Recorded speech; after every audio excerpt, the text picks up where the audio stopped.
Hoje nós vamos ver o que a Bíblia diz sobre a posição da lei na aliança do Sinai, na aliança feita com o povo hebreu. Vamos buscar então o texto de Deuteronômio, capítulo 10, versos 12 e 13.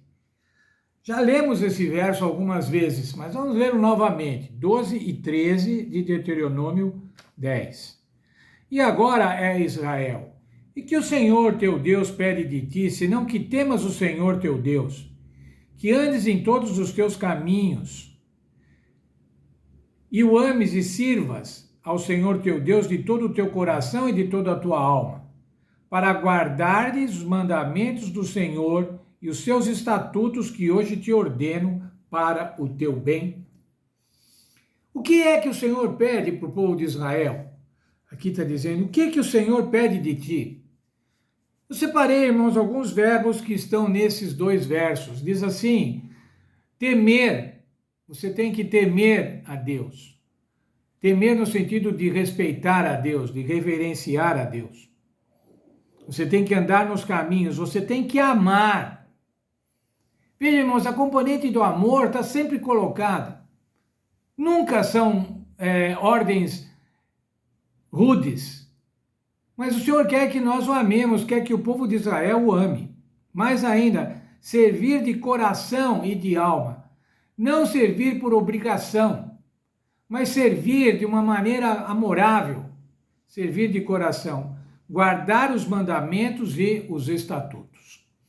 Quando nós falamos na lei de Deus, irmãos, nas leis de Deus, a Bíblia se refere ao Torá, um termo hebraico que é Torá. E o que é Torá, irmãos? Na verdade, Torá não é a lei no sentido das leis do Código Civil, do Código Penal. Não é a lei do lex, do latim, mas é a lei no sentido de instrução, de ensino. É esse o Torá, irmãos, é essa a lei de Deus. É para que a gente possa aprender, para que o povo possa aprender. Aprender o quê? Aprender a viver de acordo com a vontade de Deus. Aprender a ser recíproco à aliança de salvação que Deus propõe. Quando a Bíblia fala do Torá, fala de um conjunto de leis, da lei moral, ética, da lei civil, da lei social, das leis de higiene, das leis de saúde, das leis de adoração, das leis de sacrifício, das leis rituais, dos rituais do sacrifício. Mas fala também, irmãos, dos 10 mandamentos. Os 10 mandamentos da lei de Deus, a lei moral de Deus, aquela que está no livro de Êxodo, no capítulo 20. Para que existem todas essas leis, irmãos? Para ordenar os relacionamentos. Primeiro, para ordenar o relacionamento dos seres humanos com Deus. Essa é uma ordenação vertical, um relacionamento vertical. Em segundo lugar, irmãos, para ordenar os relacionamentos entre as pessoas, entre os seres humanos. Esse é um relacionamento vertical, que dá aqui, irmãos, na superfície. Não é um relacionamento que transcende, um relacionamento que vai até Deus. Para isso, então, o conjunto de leis. Para isso, as leis do 10 mandamentos e as outras leis que o Senhor estabeleceu, que o Senhor deu para o povo. Para quê, irmãos? Veja lá, livro de Salmo, capítulo 1, verso 2. Salmo, capítulo 1, verso 2. Antes tem o seu prazer na lei do Senhor, e na sua lei medita dia e noite. Quem é que faz isso, irmãos? Se você olhar no verso 1, é aquele que não anda segundo o conselho dos ímpios. Na verdade, irmãos, está falando aqui, é o crente. É aquele que crê no Senhor Deus, Criador do céu e da terra. É aquele que crê no Senhor Jesus Cristo. Este, então, tem prazer na lei do Senhor. Há um outro texto na Bíblia que diz assim, que os mandamentos de Deus não são pesados. Não são pesados mesmo, porque são mandamentos de amor, são orientações de amor. Às vezes, quando a gente fala assim, mandamentos, vem logo na nossa mente, está mandando, está obrigando. Não, irmãos, são instruções. Instruções como um pai dá para um filho. Como é que um pai dá instruções para um filho?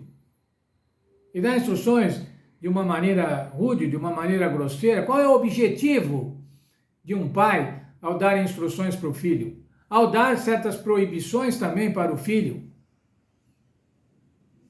Por exemplo, um pai que tem um filho adolescente e impede o filho adolescente de perder horas e horas na TV, ou não mais na TV, no computador, para que ele estude. Qual é o objetivo do pai? É aborrecer o filho? Não, irmãos, é fazer com que o filho tenha mais tempo para estudar e para poder ter sucesso na escola e ter sucesso profissional. Mandamentos de um pai para o bem. No mesmo Deuteronômio, no verso 13, irmãos, quando fala de todas as coisas para guardar os mandamentos, que hoje te ordeno para o teu bem. É para o nosso bem, irmãos, que Deus nos dá restrições, que Deus nos dá ensino, que Deus nos dá orientação. Nós falamos muito, irmãos, que a salvação é pela graça, e a salvação é realmente pela graça. Nós somos salvos pela graça. Somos salvos pela graça de nosso Senhor Jesus Cristo. Então a salvação é pela graça, é no momento. E daí, irmãos, nós falamos agora, depois que você é salvo, você entra num processo de santificação. E como é esse processo de santificação? Esse processo de santificação, você tem que se empenhar. Você tem que fazer as coisas. Você tem que cumprir a lei. Será, irmãos, que esse processo de santificação também não é pela graça? É claro que é pela graça, irmãos. Tudo é pela graça. A nossa salvação é pela graça, a nossa santificação é pela graça e a nossa glorificação, se Deus quiser assim, irmãos, Deus queira, vai ser também pela graça.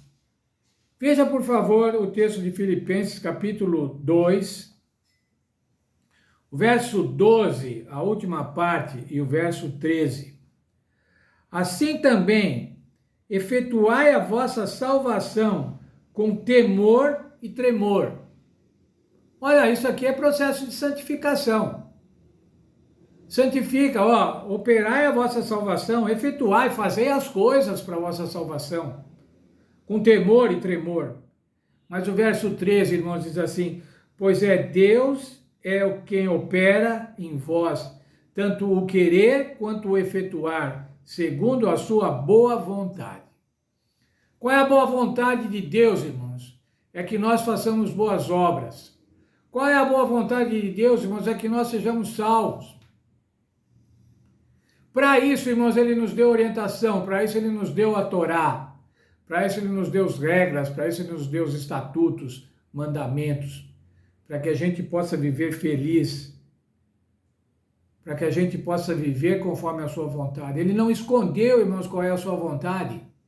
Ele não fez com que nós ficássemos procurando e falar, qual deve ser a vontade de Deus, eu preciso saber qual é a vontade de Deus, senão eu não vou ter sucesso na minha vida, nem vou ter sucesso na minha vida eterna, eu preciso saber a vontade de Deus. E Ele escondeu, Ele não escondeu, irmãos. Está às claras as leis, os estatutos, as ordenanças, para que nós sejamos felizes, para que nós sejamos felizes, para que nós tenhamos segurança, para que nós saibamos exatamente o que o Senhor espera de cada um de nós. E que Deus nos ajude para que a gente possa cumprir aquilo que Ele espera de cada um de nós e que está explicitado na sua Torá, na sua orientação, na sua instrução.